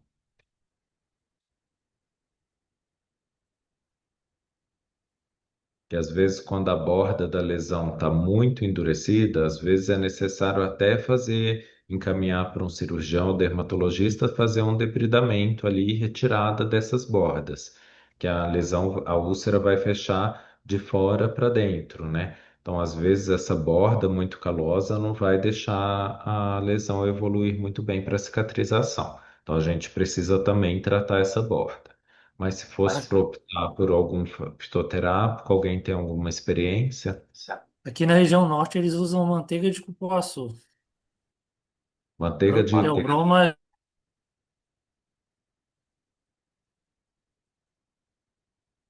rico acho que em lipídios. para mim travou. Ah, eu acho que foi a minha. Eu digo que aqui na região norte usa muito a questão da manteiga de cupuaçu. Teobroma grandiflora. Excelente. Tá? Uma das opções aqui que a Thelma colocou para a gente seria o Exeto Yemenale, que é a cavalinha, né? As folhas e as partes aéreas, o extrato glicólico aí a 10%, incorporado em creme, tá certo? Aqui ela nos deixou uma foto de cada uma dessas plantas. A calêndula, que ela tem uma ação anti-inflamatória, antisséptica e cicatrizante, importante.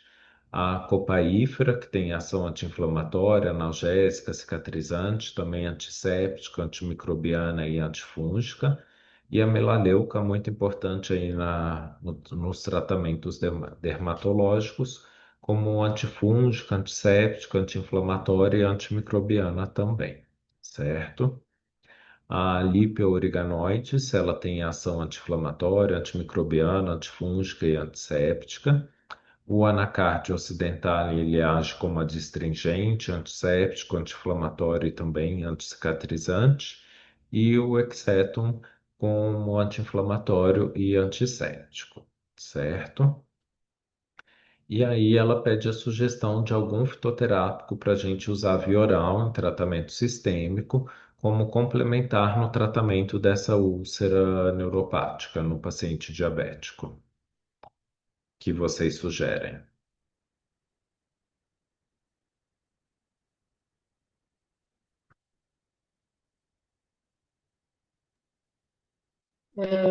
Pata de vaca, eu acho que seria interessante. A Bauhinia E forticata, isso mesmo. ajudaria bastante aí no controle glicêmico. Para a Que é circulação poderia ser ginkgo biloba? ginkgo biloba pensando em melhorar a vascularização. Circulação, isso, Sim, vasocirculação. sim, pensando dessa forma, eu acho que poderia auxiliar sim.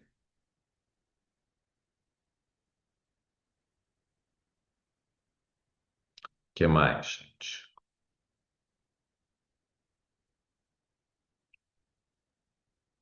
Curcuma longa, questão de atividade antioxidante e cicatrização.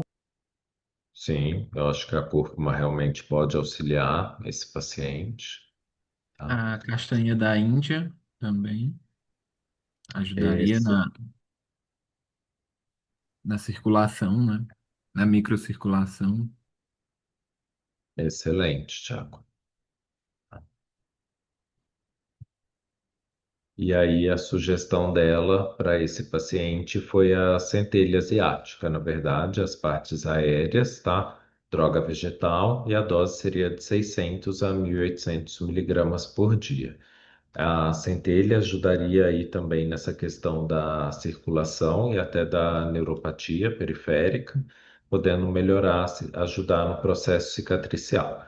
Além dessas plantas aí, eu acho que talvez o jambolão, hoje tem bastante estudo sobre o jambolão, atuando aí no controle glicêmico e podendo favorecer esse paciente aí também, certo? Além dessas outras lembradas, a baunilha, a cúrcuma, a castanha. Ok. A centelha asiática aí foi escolhida por ela porque ela tem essa ação anti-inflamatória, antioxidante, antiedematosa, ela tem uma ação importante venotônica e tônica da microcirculação, angiogênica também, que pode favorecer a cicatrização, o cicatrizante, antidispéptica e gastroprotetora, com também ação cardioprotetora e antihipertensiva, já que a paciente também é hipertensa, o paciente. A centelha asiática foi prescrita na forma de droga vegetal, em cápsulas de 300 miligramas, e prescrito para tomar uma cápsula pela manhã e uma cápsula após o jantar pelo prazo de 60 dias. O tratamento tópico, ela passou ele em etapas, tá? Que da região interdigital aí daquela lesão micótica, o óleo resina da copaífera, incorporado aí a 1% no creme base, tá? A lipo-organoides, uma tintura, a concentração da tintura, uma RDE de 1:10, incorporada a 10% no creme base, e o óleo essencial das folhas e brotos da melaleuca, incorporado em 2% em 30 gramas de creme, tá? E aplicar entre os dedos dos pés 2 vezes ao dia por 30 dias, tá certo? E o Excetum, o extrato glicólico do RDE de 1:10, também na concentração de 10% no creme base, para aplicar na borda das lesões calosas 2 vezes ao dia. Quer falar um pouquinho aí, Kátia, dessas concentrações? Não, era só porque ela tinha colocado lá, né, entre parênteses, essas concentrações, mas eram dessas incorporações, que são geralmente, né, aí algumas desculpa, literaturas fazem essa indicação de, do, de qual a concentração para cada espécie. Lembrando, né, que aqui faltou nessa prescrição o nome popular comum de cada uma das espécies, né, porque isso também garante uma transparência, digamos, né, assim, para o paciente, para ele saber de que planta que se está prescrevendo, né, isso está nas normas da Anvisa. Ahn, e esses nomes aqui, obviamente, os nomes em latim não têm acento, então é que o corretor automático aqui acabou É. colocando, mas lembrando que não tem acento. É isso, não, a copaífera, né, é uma planta que tem inúmeras espécies, são mais de, sei lá, de 10 espécies que aparecem, ou muito mais que isso. Então, geralmente, a copaífera a gente sempre coloca SPP, que aí, no caso, ela não deveria estar em itálico, SPP é em fonte normal, mas a copaífera, aí na região norte, eu acho que nem é até difícil, né, fazer a distinção entre as espécies, porque elas são muito parecidas. Eu não sei, o Franciano, que é da região norte, que talvez possa até falar um pouco, conhecer mais a copaífera do que a gente. E, e é isso que eu tenho para fazer de observações dessa prescrição. O pessoal costuma usar também a copaífera. Aqui é recomendado, às vezes, quando utilizar tópico, evitar de, se não me engano, pegar sol, né? Que pode deixar a pele manchada, coisas do tipo, né? Assim, algumas dessas espécies, elas são fotossensibilizantes, né? A calêndula, inclusive. Ó, e aqui, de tratamento da úlcera em si, ela optou por usar a Calendula officinalis, o extrato glicólico do RDE de 1:5, incorporado em 10% no creme, e o óleo essencial das flores e brotos da melaleuca a 2%, tá? E aplicar na região da úlcera 2 vezes ao dia, enquanto ela estiver com exudato amarelado, tá certo? Lembrando sempre de estar reavaliando o paciente aí a cada 7, 14 dias. Depois que melhorar esse exudato amarelado, tá? Aí ela recomenda um creme com anacardio occidentalis, o extrato glicólico com uma RDE de 1:10, incorporado a 10% no creme, e vai usar 2 vezes ao dia até obter cicatrização dessa úlcera neuropática, certo? E em relação aí, ela colocou algumas ressalvas de interação e efeitos colaterais das medicações utilizadas. A centelha, ela pode potencializar o efeito de hipoglicemiantes orais e hipolipemiantes, pode causar fotossensibilização cutânea quando em uso tópico.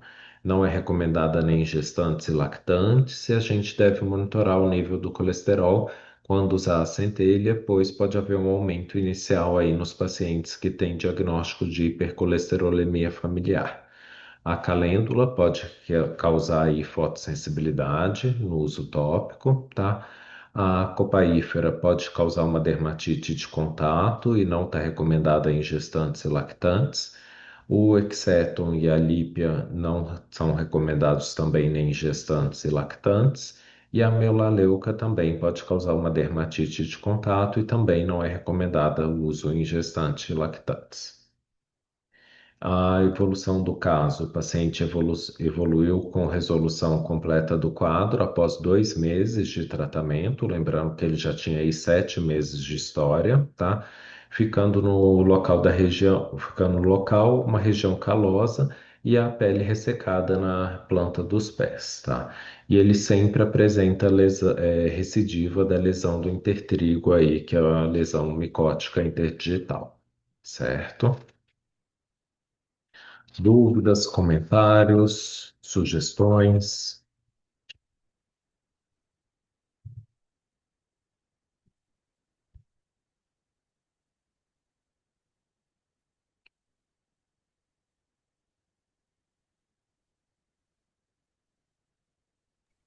Eu queria fazer um comentário, assim, mas é uma coisa, por exemplo, o Equiseto, né, ele tem aí essa indicação para pele senil, né, para essas úlceras, mas eu acho que ali talvez também tenha mantido um pouco desse ressecamento, porque o Equisetum ele tem muita sílica, né, muito duro, é uma planta muito dura, né, totalmente seca, digamos assim.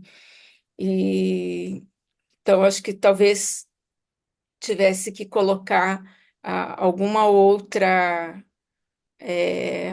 alguma outra planta que talvez depois pudesse ser um pouco mais emoliente, né, para esse caso, para melhorar essa essa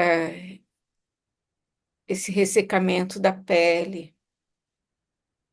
Ótimo. Alguma em especial, Kátia? Não sei, talvez aí, como já foi falado, até o próprio aloe, né, poderia utilizar, ou apesar de que essas próprias, por exemplo, né, a copaífera, a, a melaleuca, por serem óleos, né, eles já teriam que também ter essa ação um pouco é, emoliente aí. Mas eu acho que também não seria muito diferente. Talvez, eu acho que usaria um aloe Talvez o óleo da semente de uva que foi de uva. falado também atrás pode ser bem interessante para hidratação em geral aí, né, da É, pele. também pode ser. Lembrando, assim, uma coisa que serve para os três casos é que a gente, às vezes, não consegue resolver, né, tudo do paciente. Então, é por isso que é importante fazer esse plano e definir quais são as metas principais, o que é mais urgente tratar no paciente. E aquilo que aí é mais urgente vai sendo tratado e vai sendo resolvido, aí depois você vai parte para um segundo plano, digamos assim, para, né, depois de um retorno, de uma avaliação desse retorno, fazer uma, uma avaliação e vendo o que mais pode, né, o que ainda precisa ser tratado no caso. Excelente. E às vezes a gente escolhe um fitoterápico que a gente acha que vai ser muito bom e o paciente não melhora com ele. Logo, a gente tem que trocar, experimentar algum outro, trocar o nosso plano terapêutico aí a longo prazo. A gente trata aquilo que é mais urgente e depois vai para as comorbidades, digamos assim, né? O Isso. tratamento E ortoterápico eu lembrando falo que é a longo prazo, né? Ele não é aquela coisa aguda que melhorou, tchau, e não volta mais. E lembrando que a gente sempre vai dar preferência para aquele fitoterápico que já abranja também vários sintomas, né, daquele paciente, que possa ser, né, se tem uma ação antisséptica, anti-inflamatória, é muito melhor de usar dois que tem, né, para um como anti-inflamatório e outro como antisséptico. Então, já utilizar os dois. Posso responder já a pergunta que nós estamos acabando aqui no nosso horário?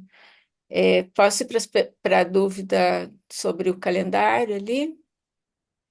Claro. Então, realmente, no calendário, lá no ambiente virtual de aprendizagem, tá, no calendário, acho que no copiar e colar ficou módulo 3 abertura no dia 5 de agosto, mas é módulo 4. Eu vou pedir para corrigir, tá? Daí na segunda-feira eu já peço para corrigir. Então, sempre, né, lembrando que o nosso encontro síncrono é o final daquele módulo, é onde a gente já viu todas as 3 aulas e finaliza e as monografias, né? As monografias, peço mais uma vez desculpa, porque é,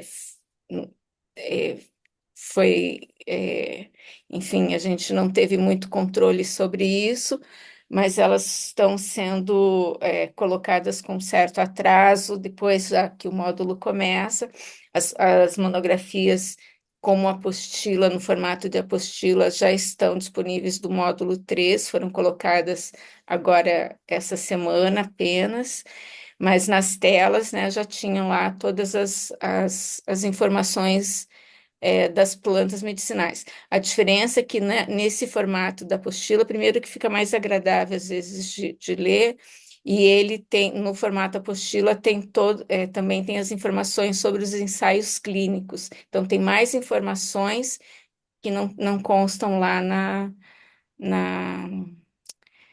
nas telas, e também o Saiba Mais, que são algumas espécies menores que são colocadas lá no final de cada apostila das monografias, com algumas outras espécies que a gente não deu né, não fez uma monografia exatamente, mas que vale a lembrança de que é uma espécie que também pode ser utilizada no sistema que está sendo estudado, tá?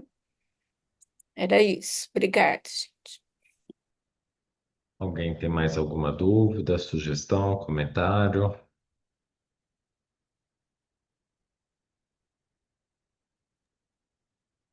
É importante vocês falarem, porque, assim, né, como que vocês estão sentindo o curso, para a gente é importante ter esse feedback, o que se a gente pode melhorar, ou se a gente continua nesse formato. Eu estou gostando desse formato. Eu acho que a discussão dos casos, como a gente faz aqui, é muito bom para a gente compreender. Não tenho tanta experiência começando assim agora, mas eu estou gostando. Estou imprimindo o material, gostei muito dessas monografias que colocaram aí, né? Eu já olhei quase todas já. Quero imprimir, encadernar para guardar aqui para quando precisar ter o material para pesquisar. Mas estou gostando do formato do curso, sim. Ótimo, Liliane. Então, eu acho assim que muito rico, né? Porque assim traz uma experiência do sul, eu que sou do sul, a Sandra, norte, centro-oeste, né? A questão das arnicas aí que a gente discutiu. Então, eu acho assim muito bom porque acaba enriquecendo. Assim, eu também estou gostando do formato. Bom saber, Adriane. Eu também estou gostando bastante, né? Assim, eu me atrasei um pouco porque eu acabei montando uma palestra que eu fui apresentar no CAPS e aí acabei me enrolando um pouco que refiz a palestra, fiz de novo e isso me atrasou um pouco, fugiu dos meus compromissos, porque eu já tinha outros compromissos, estou fazendo uma pós também em saúde da mulher e uns 2 cursos de fitoterapia no AvaSUS, que também tem, então acabou me enrolando um pouquinho. Mas a gente vai terminar, concluir o módulo 3. Excelente, Candeias. Certo, gente. Então, já chegamos aí, né, no horário, tá? Obrigado pela presença de todos vocês. Bons estudos do final aí do módulo 3, módulo 4. Até o próximo mês. E Kátia? Eu ia falar para vocês abrirem as câmeras, se puderem, para a gente fazer a foto. É bom Esqueci da câmera. registrar aqui. Pois é, eu tô sem câmera no meu computador, mas Tá vou bom, vai ver se aparecer consigo. seu nome. Eu não sei se eu tô vendo todo mundo aqui. 2, 4, 6. Peraí que alguém entrou agora. Vou tirar mais um aqui. Tá, acho que estão todos aqui. Então, muito obrigada, gente. Um bom final de semana. Descansem e estudem tá bom? Obrigado. Boa Um tarde. bom fim de Obrigada, semana para Fernanda. todos. Boa Até a tarde. próxima. Até mais. Até mais.